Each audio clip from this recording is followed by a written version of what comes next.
everybody. Happy Wednesday. Group A, welcome to your second day of class. Like I said, I'm gone this week, but I'll be back next week and hopefully you won't be gone again.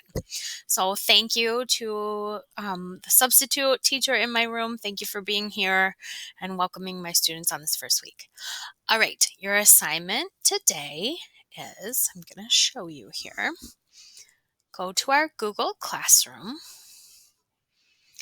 And here you have an assignment, should be in week 1, that's called Article About Student Stress.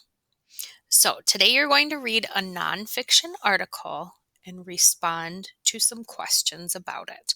And then you have the rest of the time to read in your independent reading book and to finish up any of your journals or anything else that you need to finish up. Okay? The article asks you to, let me find it here. It asks you to skim through it once. It's called The Need to Address Student Stress During the Pandemic.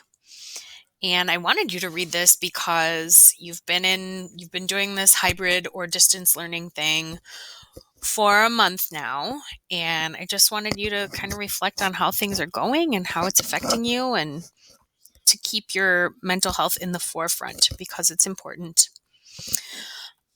So look at the directions in blue. It says to skim through the article once and then read it again. Highlight the things that students report being stressed about. So you can use the little highlighter tool right here. Okay.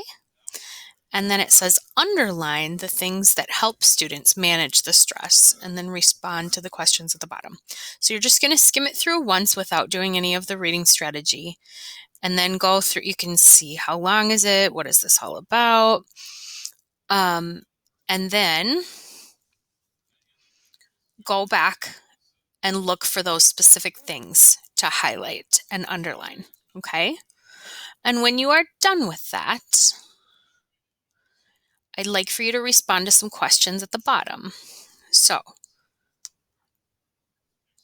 it says writing response. Choose 2 passages to respond to with your thoughts, your connections, your questions, and your examples. So use I statements like I think, I wonder, I connect with this because, I think this passage is good because, or I think this passage is way off because.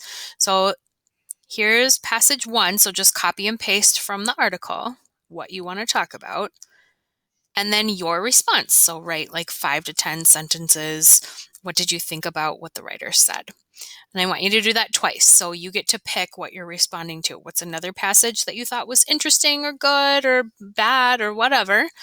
And then your response. So use those I think questions, statements. Use those I think statements. All right. When you are done, you'll click the turn in button on the top right. And then you may read independently or finish any other work that you have. All right. If you have any questions, you can email me. Otherwise, I will see you on Monday. And I can't wait to actually meet you. So thank you for your patience this week. Goodbye.